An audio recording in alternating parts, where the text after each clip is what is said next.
Hello and welcome back.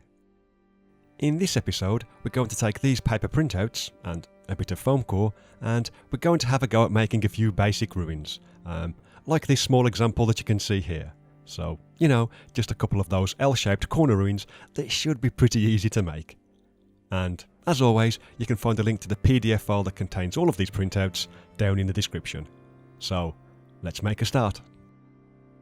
Okay then, the first thing we'll need to do is print out one of the sheets and roughly cut out one of the wall patterns, leaving a slight border around the edges.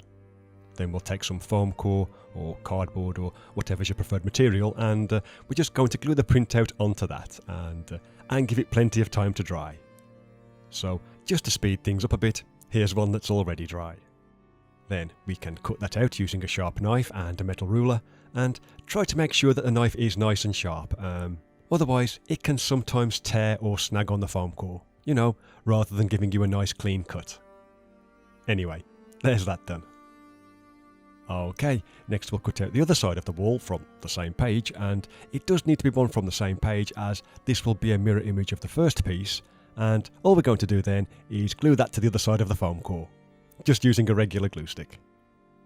And when gluing it into place, concentrate on getting the bottom edge aligned as closely as possible. And when we're done, we'll end up with a piece of foam core that's textured on both sides.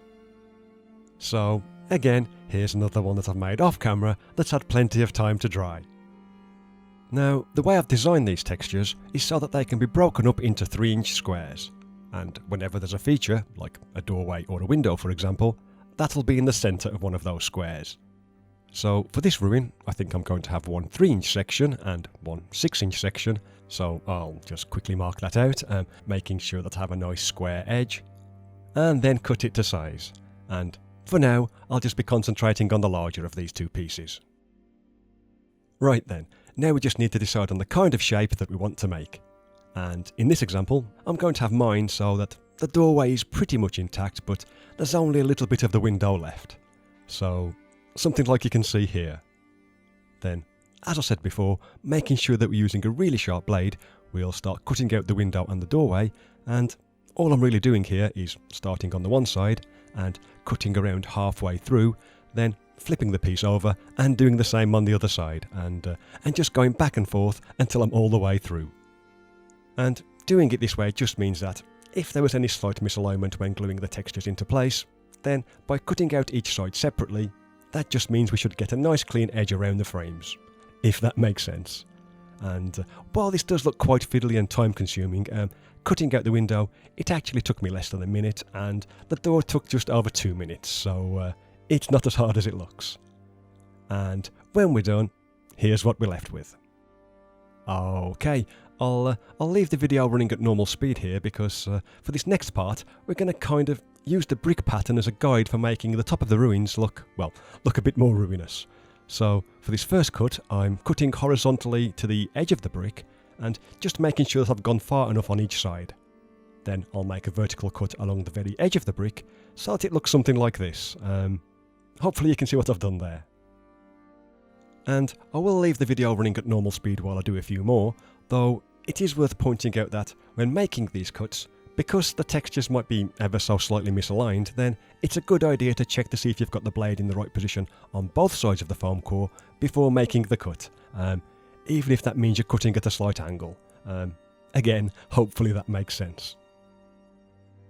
But yeah, you can now see how these top 3 bricks, they look a little bit more like broken bricks now, rather than one clean cut. So I will speed this next part up again while I repeat the process along the entire edge.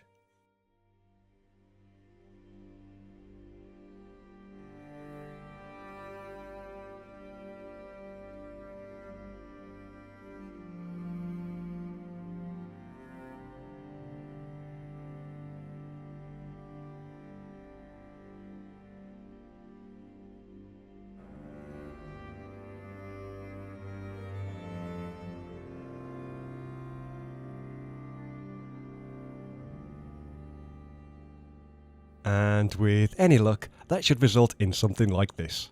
Though we are going to need to do something about that exposed edge along the top. So, as you might have noticed, along the edge of each page is a strip of plain stone texture, and all we're going to do with that is cut a strip that's the same width as the foam core, so in my case that's going to be 5mm wide. Then we'll scrunch that up a few times to make it nice and malleable, and when we've done that, we'll flatten it back out. There you go. Next we'll apply some glue to the back of this strip, just using a glue stick again, and then start wrapping that around the edge to cover the exposed foam core. And as you'll see in a second, if you're struggling to get the strip into all the little nooks and crannies, you can use the flat edge of a knife to kind of force it into all the hard to reach areas.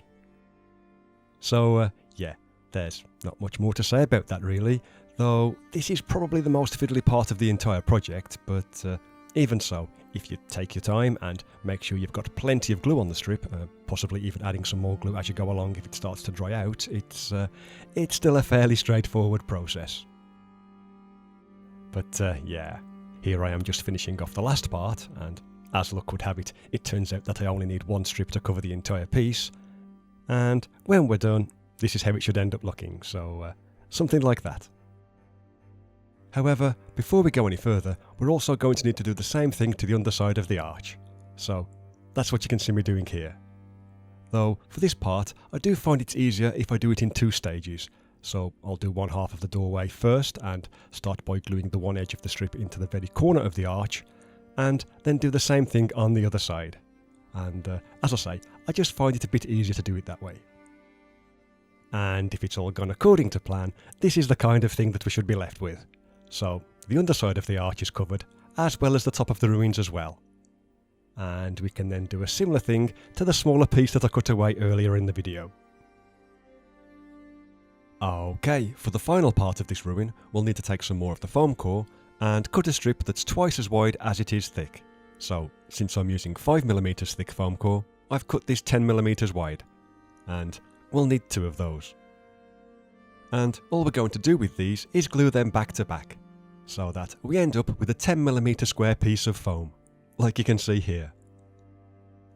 Then we'll cut out a piece of this texture that's big enough to wrap around the entire piece, so maybe around 2.5 inches or 5 or 6 centimeters in this instance, and then apply some glue to the back and, as I say, wrap that around the outside, so that we end up with something like this.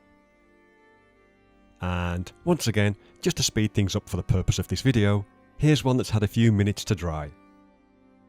Okay, now it's just a matter of cutting the bottom edge nice and flat, and if you're wondering, the bottom edge should have the dark line running around the outside, and then placing that next to our wall sections just to see how tall it will need to be.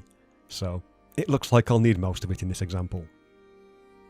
Then, as you can see here, I'm going to cut the top away at a slight angle and maybe add a few more angled cuts here and there, so that it looks a bit like the top of a broken pillar, which should result in this kind of thing that you can see here. So hopefully you can see what I've done there. Next we'll take some more of the plain stone pattern, scrunch that up like we did before, then unravel it, and apply some glue to the back. And then we're going to stick that to the top of our little broken pillar thing, and start trimming away the excess with a sharp pair of scissors. And as you just saw, the way I like to do this is to cut it roughly to size first, and then kind of nibble away at it, bit by bit, until it looks about right. And with any luck, that should end up looking something like this. Now, all we'll need to do is glue it all together. However, before we do that, what I like to do is take the end of an old paintbrush and use that to kind of make a little valley in the edge of the foam core, if that makes sense. I'm not really sure it's showing up very well on the camera.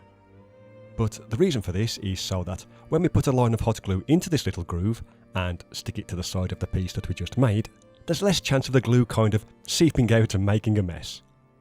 And what we're aiming for is something like this, as this little pillar thing, that's going to be the corner of our building.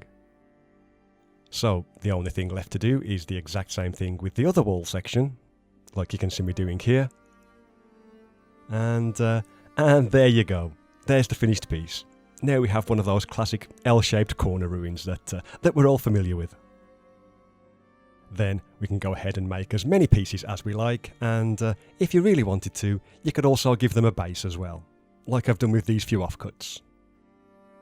And I think that's pretty much it for this episode, so here's a picture of them at a better angle, though I do want to say that this is just the basic version of these ruins. The plan is to do a follow-up video where I add some more details to make them look a bit more three-dimensional and have multiple levels with broken floors and things like that, so yeah, with any luck I'll get that video out sometime in August. Fingers crossed. So thank you very much for watching. Maybe consider liking the video if you did like it, or joining the Patreon if you enjoy this kind of content, and yeah, I'll hopefully see you in the next one. Bye for now.